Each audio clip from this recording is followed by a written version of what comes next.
amazing agenda for you today. If you are not familiar with, you will be by the end of this discussion.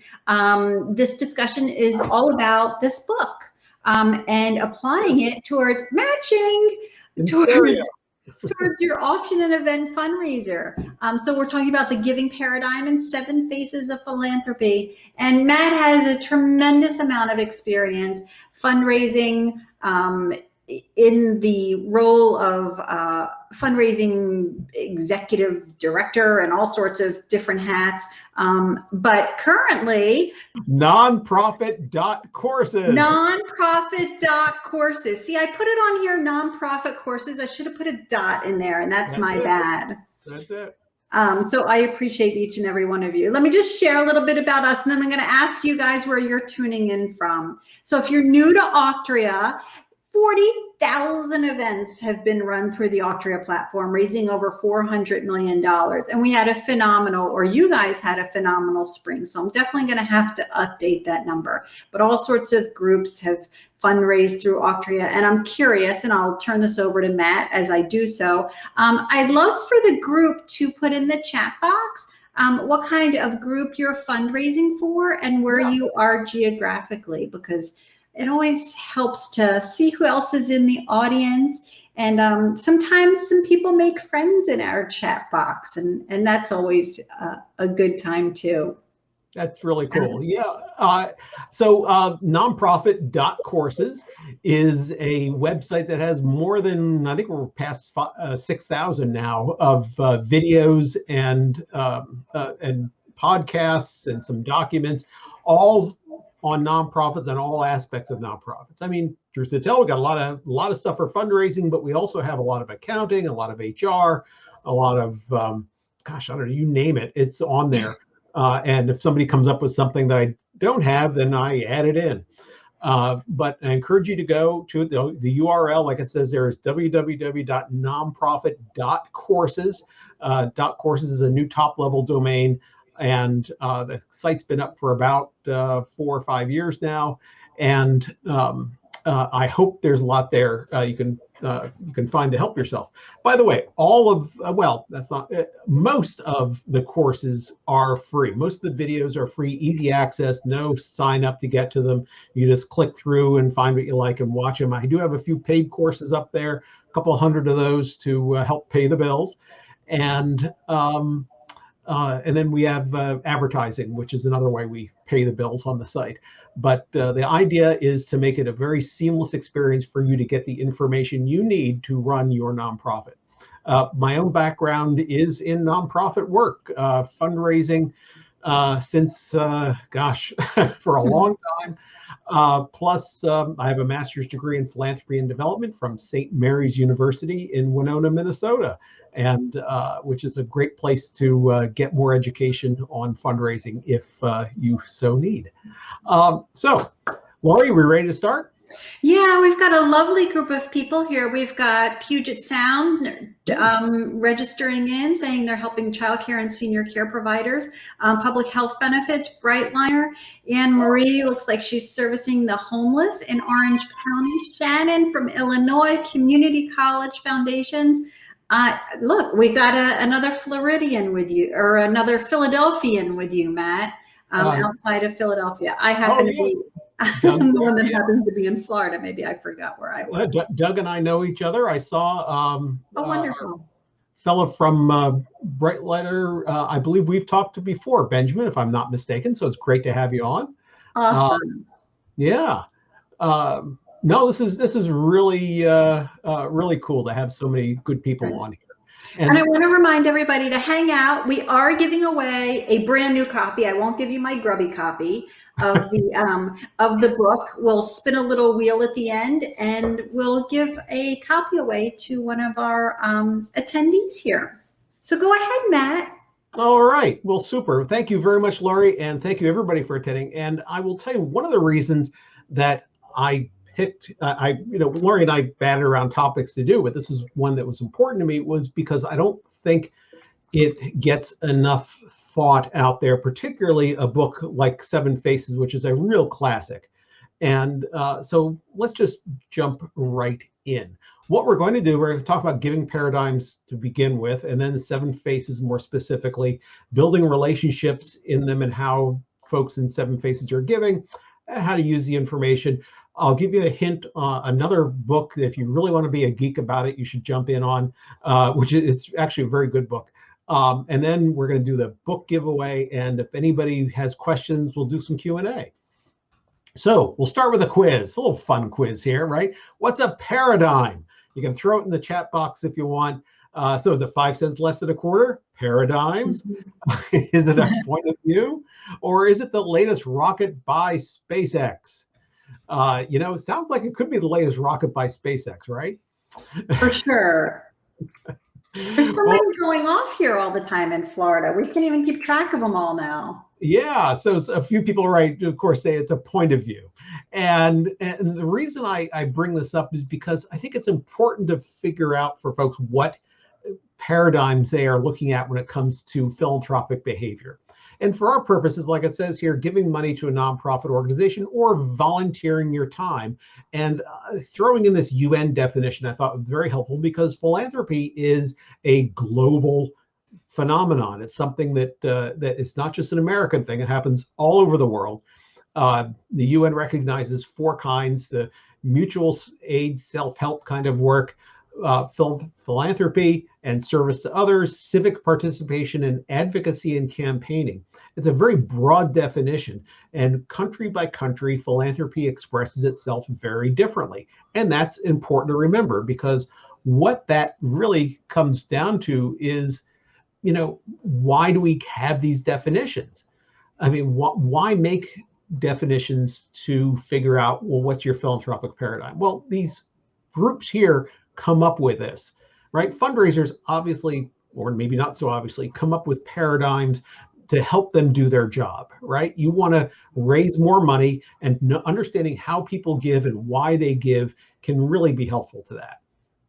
Financial advisors do it, and you know, this is a somewhat recent phenomenon. I live in Philadelphia, somewhat near Vanguard and SEI, and these are financial management companies that came up with Vanguard, right, with the donor advised fund, and being able to look at somebody holistically is much more in the realm now of financial advisors than it had been ever before for years ago. And so they want to know why people give, to help them manage their money better and to meet their clients' needs. Social scientists are interested in this. If you are familiar with the Indiana University Center on Philanthropy and all that goes on in Indianapolis for philanthropy and their programs there, they have a really robust program looking at philanthropy, but so do a lot of other universities. And it's again, a relatively new area of study in the academic world, but becoming increasingly important as we come to understand why folks do the things they do. And then everyone comes up with their own ideas of why people give. So let's look at a few of those here. I can click next. Okay, so there are a lot of paradigms here. Like you can see, I just threw out a few. Folks focus either on ethnicity or nationality. You know, the difference being nationality might be how people give in Uganda versus how people give in Tanzania, right? Or ethnicities within their own country. Age and generation is a very popular philanthropic paradigm that's saying how the boomers give versus the millennials versus the greatest generations. Gender is another one that people look to a lot, and how, you know, people of different genders are going to make gifts. And now even looking at, you know, issues like the LGBTQ community and how they give or not. So sexuality is in there. Religion, right? There's so many religious traditions that have philanthropic strains or basis in them that this is a really important place to look so far as why people make certain gifts and what their motivation is. Wealth, right? Do people who have more give more or not? in proportion to their income. That's always very interesting. The trend seems to be that the people who have less give a higher proportion of their income, but that's not always the case. And then there's geography. If you take a look at, if you haven't read the book I recommend to everybody all the time, it's American Nations by a guy named Colin Woodard. If you're interested in how the United States is not necessarily one nation, and not even two, like you might think of these days, but I think he has 11 different national groups within the country, divided by geography and cultural aspects that really make a difference on, I think, their philanthropic behavior too, having lived in a couple of those different nations as he defines them. And political affiliation. There's some interesting studies out there about how political affiliation impacts somebody's philanthropic patterns. So there are a lot of different paradigms, a lot of different ways that people look at how one gives. And, you know, it's important, though, to realize that they're determined by a lot of different methods. If a good study is going to be either interviews or what's known as ethnographic research, right? Which is where you interview in depth a small number of people and then take those findings and apply it to the broader group. The key being to pick the right people to interview. Surveys, right? So you ask people, what do you do, right? And of course, not everybody, you know, what they say is not exactly always what they do. So surveys have their issues as well. Studies of studies. You see a lot of this. There's a book, it was, oh darn, I can't remember the name of it. Anyhow,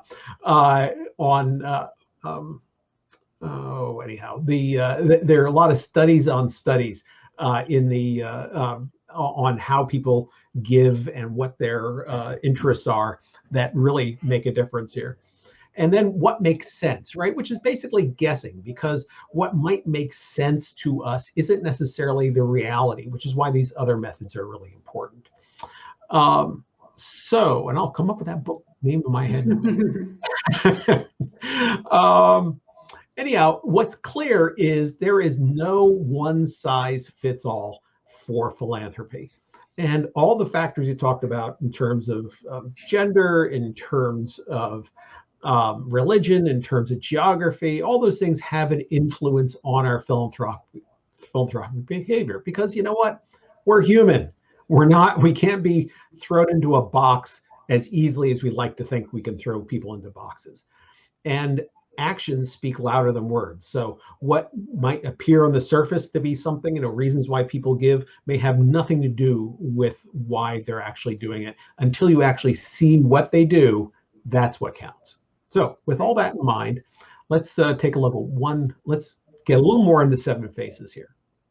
Now, it's important to remember that this book here, right, the one that Lori showed, right, with the brown cover, wasn't meant necessarily to be a book of the masses. It was really a survey of people who had substantial wealth. And you know that might skew things a little bit here based on our view of those paradigms we talked about before.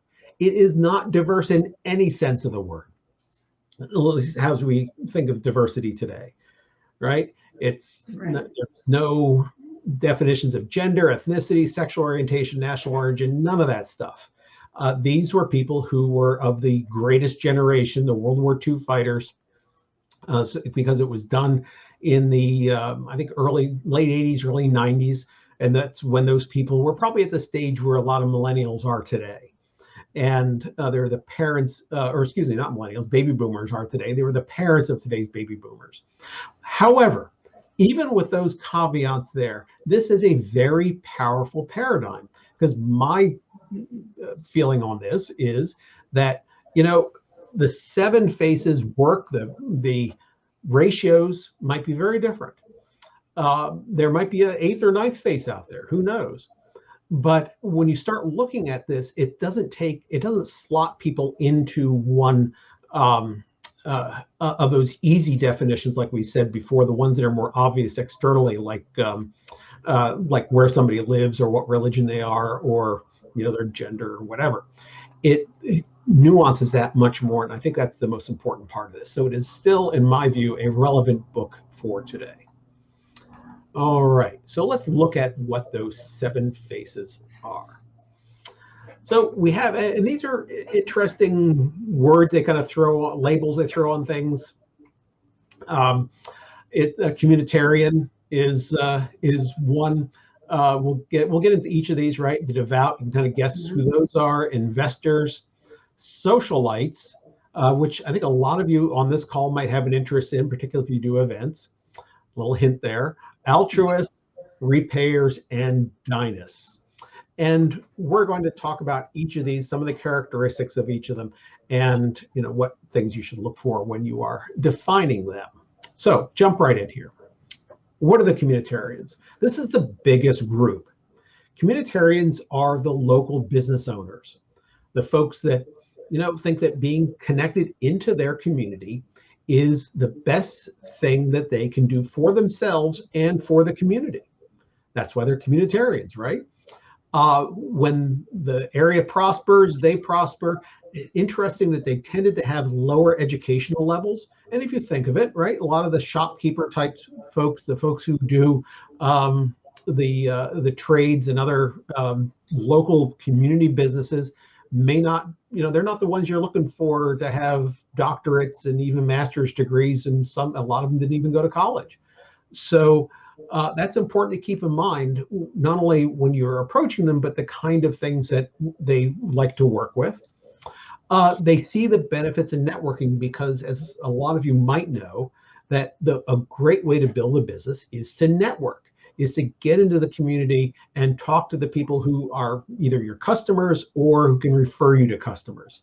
So these might be the folks who are going to be joining the Rotary, BNI, if you've heard of it, business, I forget what BNI stands for, but look for a BNI group.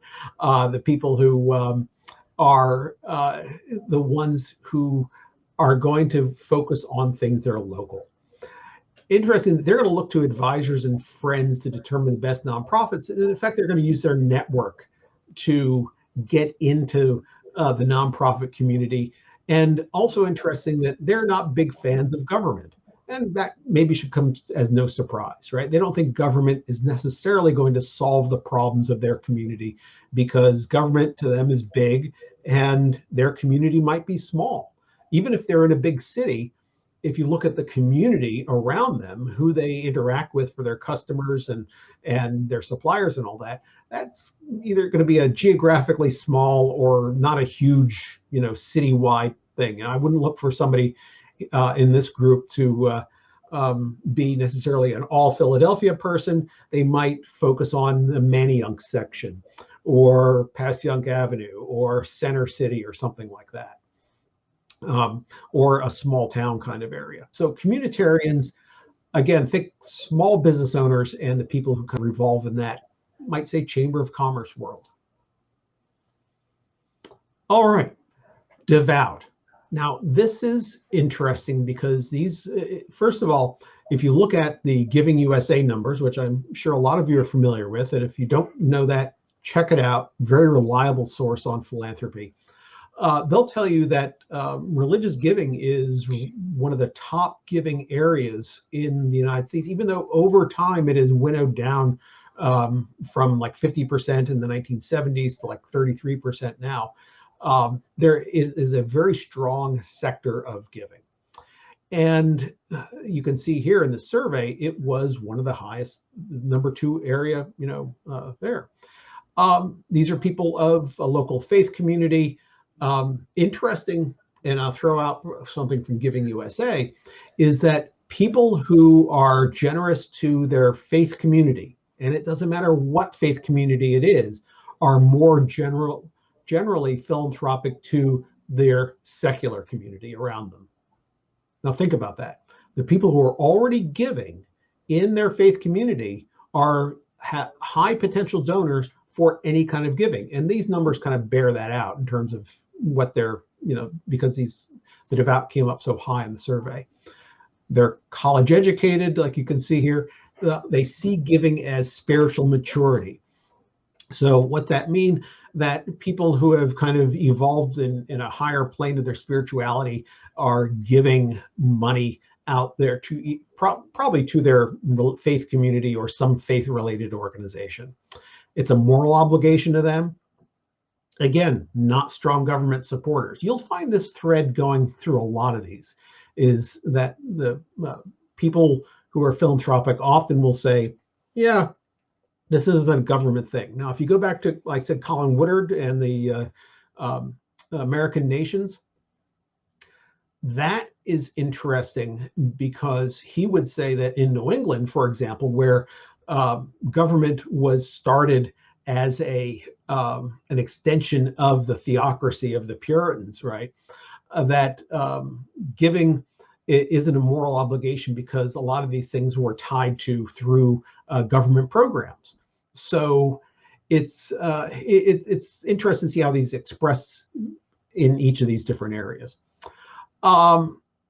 They decide on charity based on trust. In other words, instead of getting advice, if somebody declares themselves a charity of their faith, and they have interest in that faith and trust their mission as an expression of that faith, then they're not going to ask other people whether they should be giving to that organization or not. They're just going to make that decision themselves.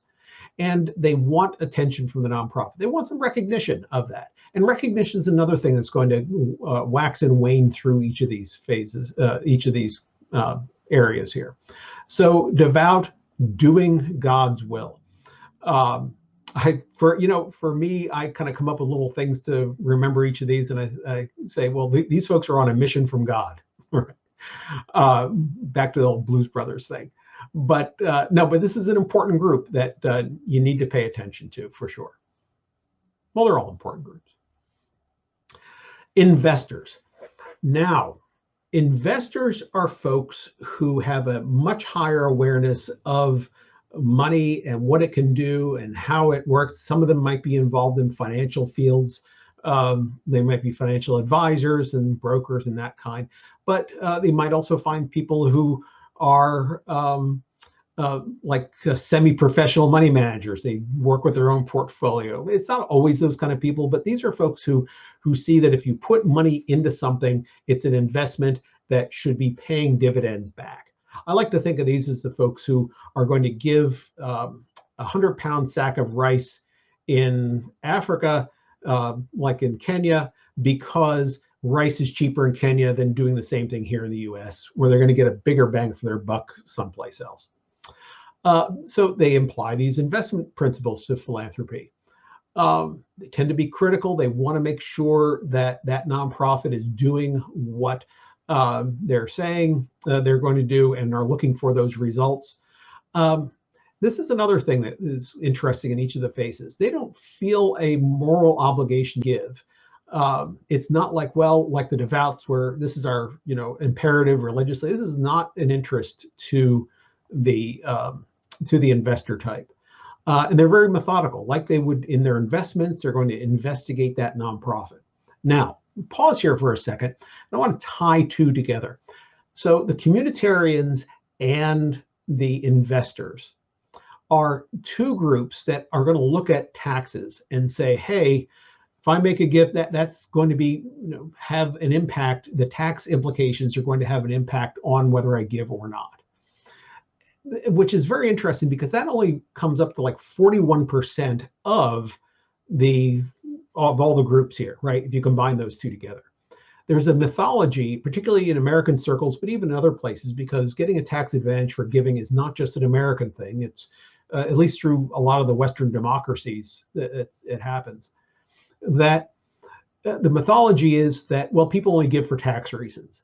Well, 41% leaves everybody else who is not looking at taxes nearly as much. They might take advantage of the tax implications of their gift, but it's not a major factor in their giving.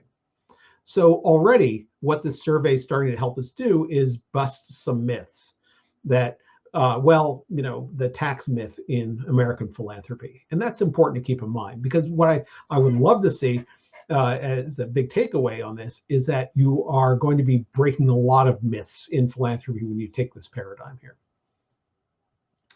All right, socialites. these are the people who are going to say giving is fun, right? These are the people that you are, as folks who might run a lot of events, going to have an interest in. They are the number two here, right? Obviously, they find events appealing, right? Because they're socialites. They're probably extroverts a lot in this. It turns out that this is the group that has more women than men of that survey that was done. But they belong to local social networks. Now, different than the communitarians who are networking for business purposes. These folks are networking for social purposes. And what you're seeing is they will say they'll have their own charity. And you probably have witnessed this in your own work where you are or are not somebody's favorite charity, right? And so your reputation helps build or deteriorate from their reputation because that is so-and-so's charity, their friends say. And so if you do well, that person looks good, that socialite looks good. And if you don't do well, if you make a mistake, right? Oh, did you hear so-and-so's charity did, right? So they are tying that reputation and yours together. Yeah, they really aren't into the day-to-day operations of what you're doing. Like I said here, they tie their reputation to the nonprofits. They are looking for your accomplishments because they want to brag to their friends about what you did and how you are making progress in whatever your mission is so that they can, wear that as a badge for themselves. That's why your brand is important to them. And brand, by the way, and I've said, you've heard other times I've talked about things, is not just that logo, right? This isn't just the brand of NonProfit.Courses you see here in the corner here. The brand is everything. The brand is how the organization is presented. The brand is how you meet your mission. It's whether your folks who provide the mission are smiling or not, right? All those things are your brand. And so that's important to these people because they need positive feedback on whatever you're doing. And they are looking for the nonprofit's attention because they feel that they are advocates for you in the community. And that's part of what they're looking for in return is for you to say, hey, you're doing a great job. Thank you very much. And to engage them a little bit, but not necessarily in how you run the place, but, make them an insider. Give them the scoop a little bit. I think that's a big thing for socialites. Altruists. You might think of the altruists as a secular devout. They have a lot of similarities to the devout in terms of how they approach their giving and see giving as a moral imperative here, right? They have this idea that they are true philanthropists, right? And a lot of times our culture reinforces that, where, oh, well, if you give and nobody knows, right, then you must be a pure philanthropist, or that's pure philanthropy. It's not quite pure philanthropy, right? Because it makes them feel good, and that's a return, that's an exchange. But it's kind of their self-view of things. They want to focus on integrity of the leadership, right? So if you're having a scandal, don't expect a lot of money from altruists here, right? And they want you, it's kind of a counterintuitive, right? But they want you to recognize their altruistic motivations. Why they're doing it. So maybe they don't want a plaque on the wall, but you want them to thank them or somehow show them that you appreciate the fact that they have done something for you, even though that appreciation may not be in big public terms, because that wouldn't necessarily be altruism, right? So it's a little bit of a line to walk there. But and this is also interesting, a lot of empathy for social causes. Again, what that's pure giving to help the needy, to help the folks who can't help themselves. That's how they see this, their giving and what pure giving is. So social causes are going to be great on that. Yeah, and interesting, right? Wish to be anonymous and then recognize for altruistic motives kind of work against each other. That's why that's a fine line. Okay. Repayers, 10%, but an important 10%. These are the people who, if you look at grateful patients in a hospital, right? If you're looking at alumni at a university, right? But you might also look at Eagle Boy Scouts, right? Eagle Scouts, who got a lot out of the Boy Scout program and now want to give back. So it's not necessarily those big institutional donor types. It can be a lot of times organizations that help somebody, and one or two of those people might do well as a result of that help, and they want to come back and say thank you, and because you have become an integral part of their identity. You are them. They thank you. They credit you for doing something for them, and they want to see other people like themselves, important point here, like themselves, to do as well as they did, because they're going to be advocates for their mission that way. So like you see, great loyalty, they used your service. They're not supporting a lot of nonprofits because they focus on the ones that help them. The wealth, right, is they also realize that they're not, none of these people are stupid, right? But these folks realize that they may be an outlier. Maybe they were homeless and were part of went to a homeless shelter, and now they've done really well since then. But they realize that not everybody who was in that situation did well. And so they are going to say, yeah, this is my obligation to help out because other people can't.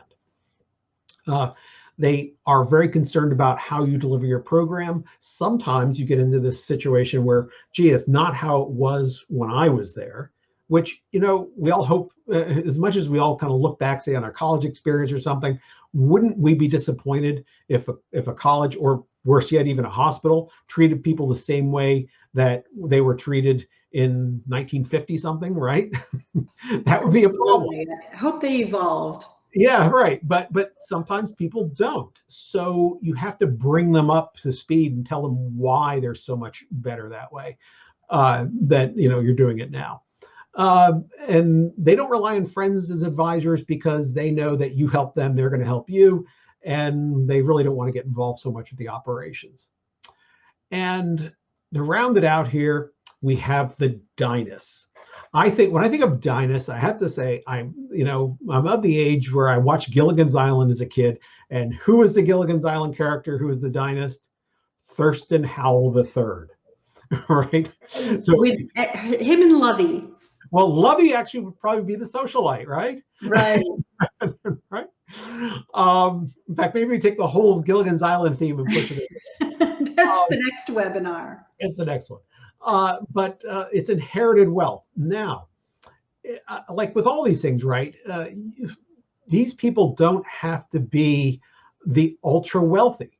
Think about, there are a lot of families near where you live who have a tradition of giving. I've certainly run into that in my work, where they their parents always taught them that giving was important to do.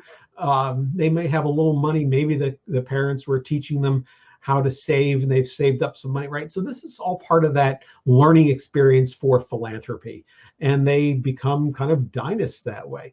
But largely, this is inherited wealth.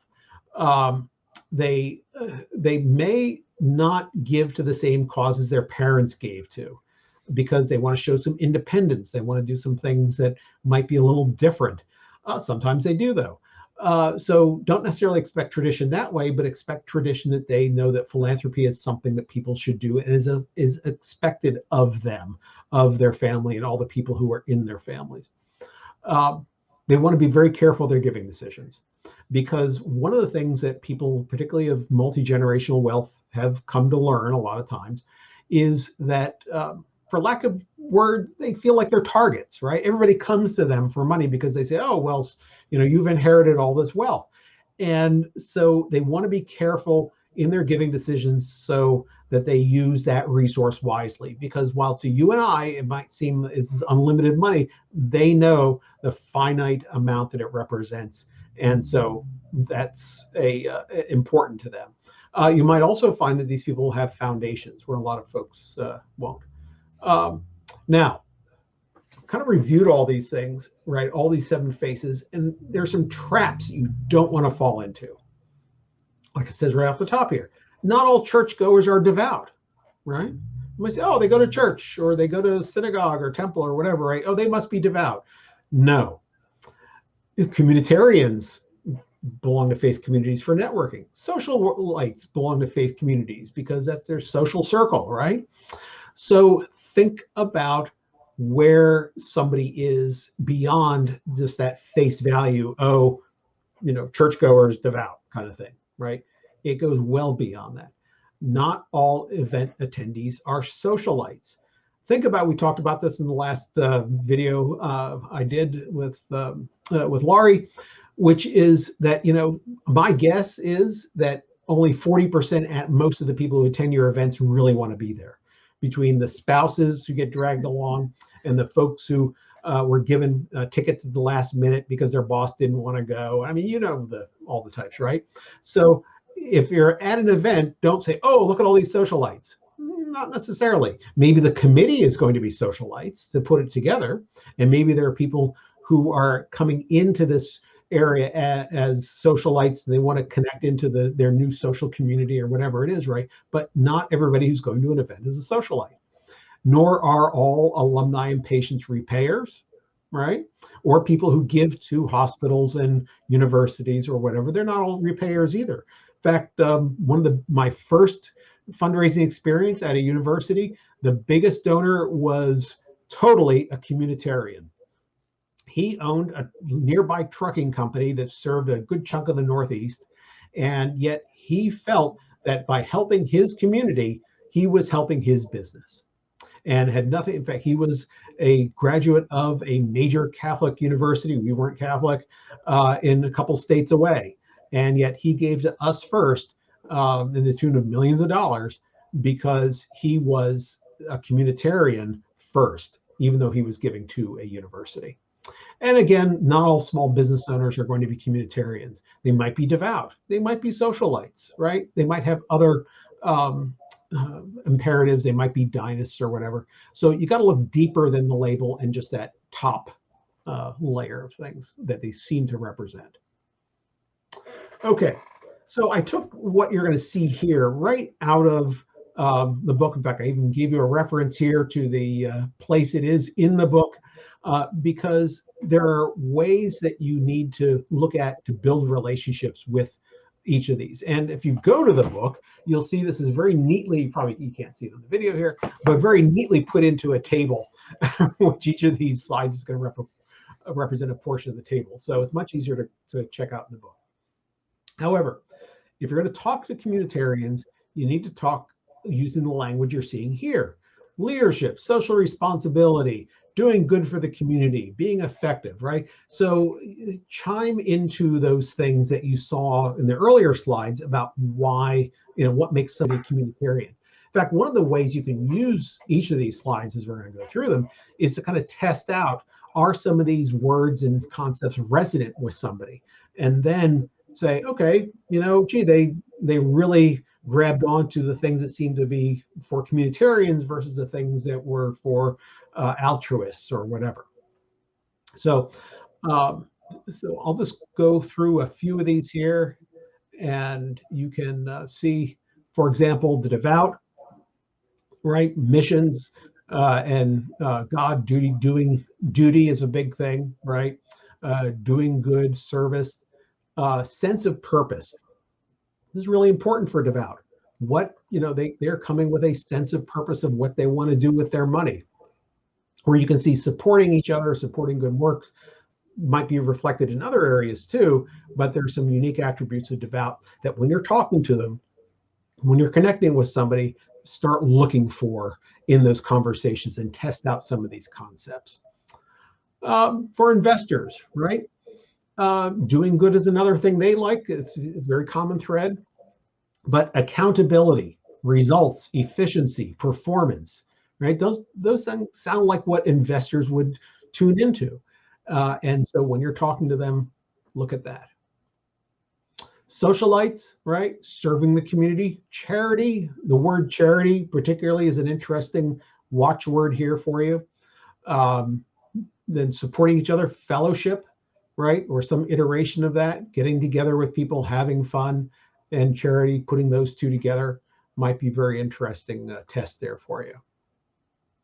Altruist, self-fulfillment. You haven't seen this anywhere else in the groups, right? Self-fulfillment is something really important to altruists, that they're doing this as a way of helping themselves for self-fulfillment and social responsibility, sense of purpose you're going to see in the Devout, right? And self-actualization. So these three here are really good Devout, or excuse me, altruist test concepts. Repayers, right? Totally about paying back. When somebody says, we want to give back, I want to give back, might be a repayer. Listen for those words. Being socially responsible, that came up in other areas, right? But paying back, supporting each other, grateful. Grateful is big, made a difference in my life. Boy, those are words that you hear once in a while, right? And that might be an indicator of a repayer. And Dynast, right? It's our family tradition. It's our responsibility. It's our family history. And look for that. Look to see, if a person had family who did things, right? And it might, and of course, it may be a different last name one way or another. I mean, here in Philadelphia, who would guess that the Campbell Soup family was actually named Hamilton? They weren't the people who founded Campbell Soup, but it was a marriage relationship. But the Hamiltons became very prominent in philanthropic traditions here in Philadelphia, still are, right? But you're not going to quite catch it with the same name as the founding family of Campbell Soup, even though they were involved with that. And then, let me see here, make sure I get to the right slide next. Okay, so what are we going to do here? How they look at money is another important thing here, right? So this is a table that's on page 153, 4, and 5 that you'll see has a lot of bar graphs on it. But I kind of tried to distill this for you because, again, these are important concepts that when you're talking to them, you'll find that everybody's familiar with cash, right? In fact, cash is the one thing that, giving, oh, it's cash, right? But Dynasts have the most sophisticated grasp of their options for giving. And when you take a look at the book, because I'm sure you all will, that you really focus on plan giving techniques here, on things like bequests and charitable gift annuities and charitable lead trusts and things like that. And it's not that you need to be experts. I always tell folks, you don't need to be an expert in these things. You just need to recognize the signs and then phone a friend, right, who can help you out with it. But Dynasts are going to really know a lot more than most about what they're doing with other kinds of giving. They're also the ones who know about having their own foundation. Now, of course, when the survey was done, donor advised funds were just emerging, if at all. These might be the people who have donor advised funds and know about that. Those in the investors probably would know about that. Devout and Altruist have the least familiarity with bequests, while the Dynasts and Socialites have the highest, which is kind of interesting. Not so much for the Dynasts, you might expect that, but the Socialites would know about bequests. And then the Devout and Dynasts have a high interest in life insurance and what that might do, where the Altruists have the least. So some interesting things there, whereas the nonprofit community promoting to these people, what they've heard about from nonprofits is that the repayers and socialites hear a lot about bequests and life insurance. Maybe that's why socialites know about life insurance so much. But the repayers hear a lot about this too. Repayers and communitarians. Now, charitable remainder trusts, I find that fascinating because charitable remainder trusts are a very sophisticated way of giving. And yet this is what, at the time, a lot of nonprofits were pitching to people who were of these types. And investors hear a lot about foundations, and like I said, would probably hear a lot about donor advised funds today.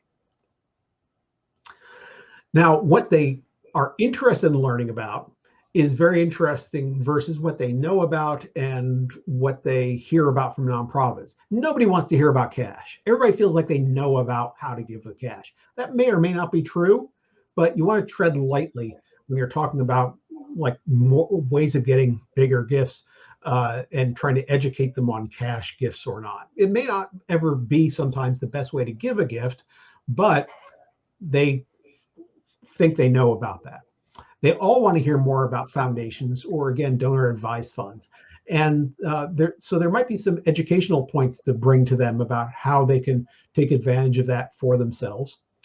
Most, except the altruists, want to hear about lead trust. It's kind of, like I said, really sophisticated, and it might be, think of it as a kind of borrowing money for your nonprofit, borrowing money and then paying it back. It's, like I said, it's sophisticated, but it's something that you might want to keep your ears open for. Little interest in life insurance, especially the Dynast. Life insurance isn't a great way to make a charitable gift, and most folks probably know that in this group that we're talking about here, and the Dynast probably know it the most. And the Devout and Dynast are the least that want to hear about bequests. They probably already know about that. The Devout might be hearing it in their faith community, the Dynast through their sophisticated areas of giving. The Devout might also feel, and I would imagine this in some Christian circles, that it's important to leave a legacy to their children, maybe also to a nonprofit, but particularly to their children, so they might feel that you may not get a bequest there. I just talking broadly, and so don't take it by faith as a Matt said. But whatever your paradigm you're looking at, right? 7 faces or whatever, most prospects and donors are not going to see giving like you do, because you might fit in one of those 7 faces, and they're going to be something different. So make sure that you are broad-minded about how you are approaching their giving and their interest. Find hybrids.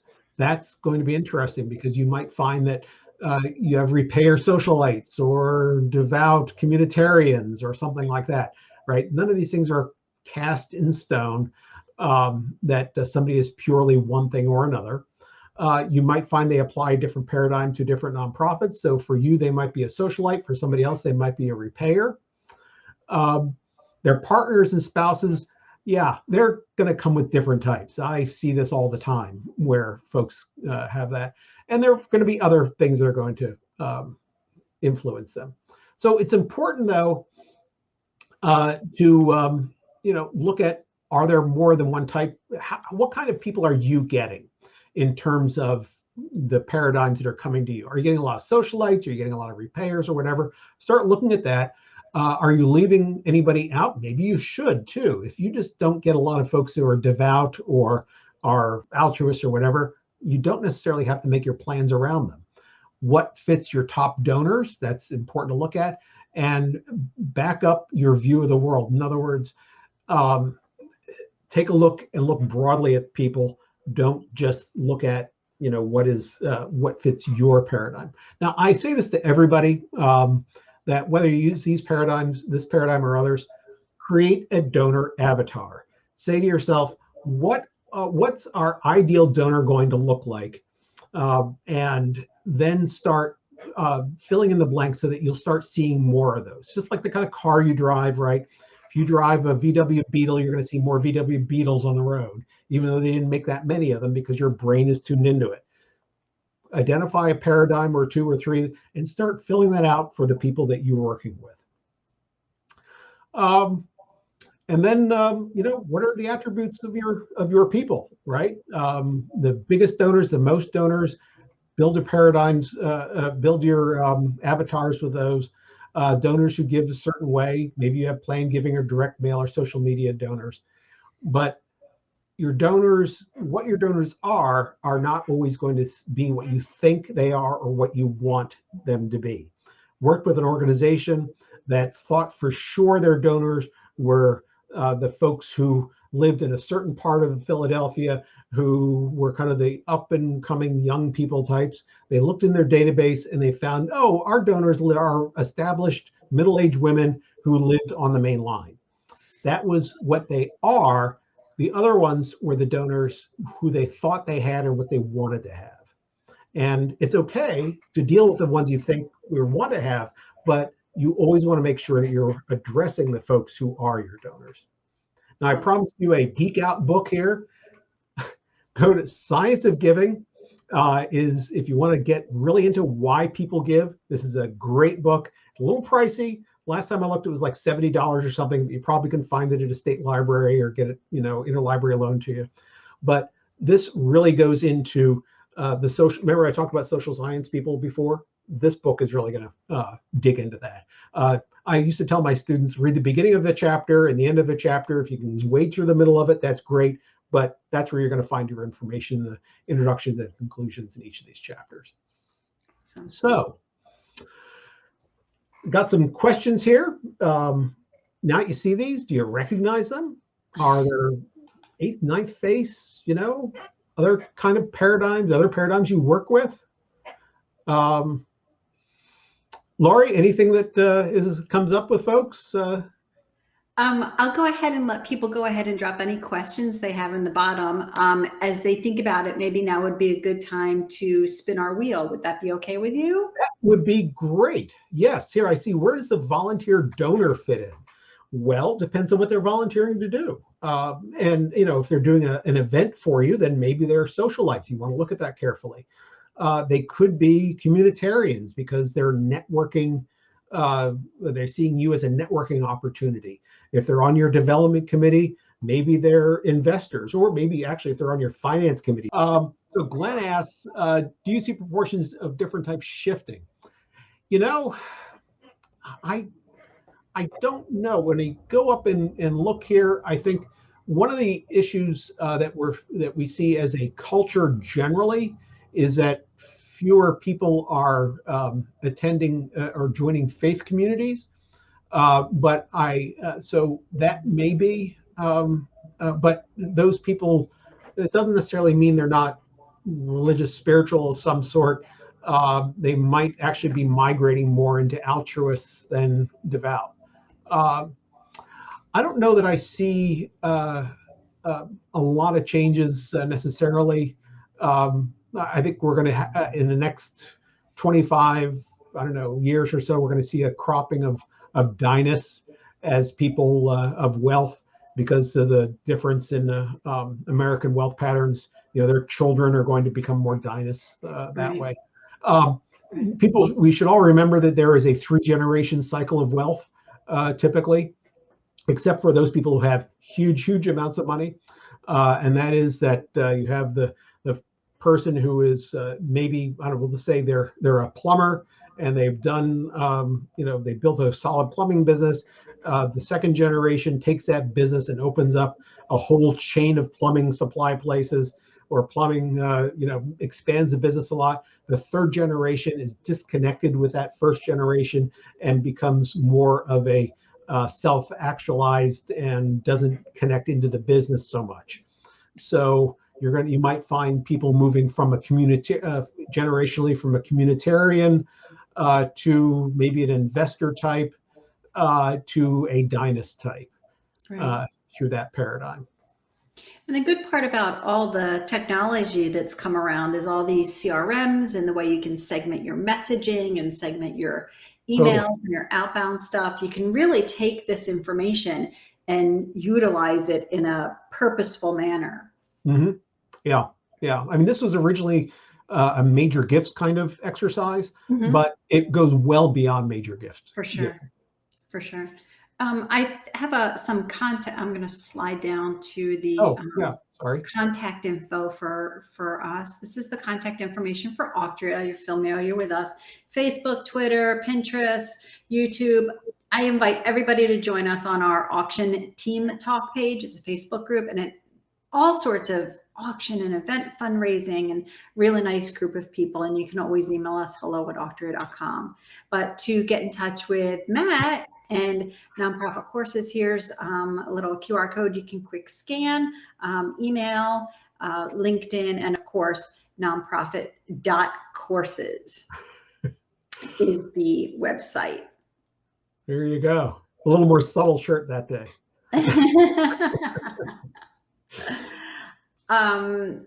I love your feedback on, this webinar, future content you want to see, or if you have any other questions here, happy to answer them too while Matt is on the line with us. Looks like it's getting a little quiet, so I will go ahead and get ready to sign off. Typically, I always wish everybody bids that soar, and I hope they crush their fundraising goals, but we're a little more generic today, and I hope everybody enjoyed their time with us today. Matt, you want to bring it home? Yeah, I like to say to folks, make it a great nonprofit day. That's wonderful. Bye, everybody. Thanks for your time. Bye, guys.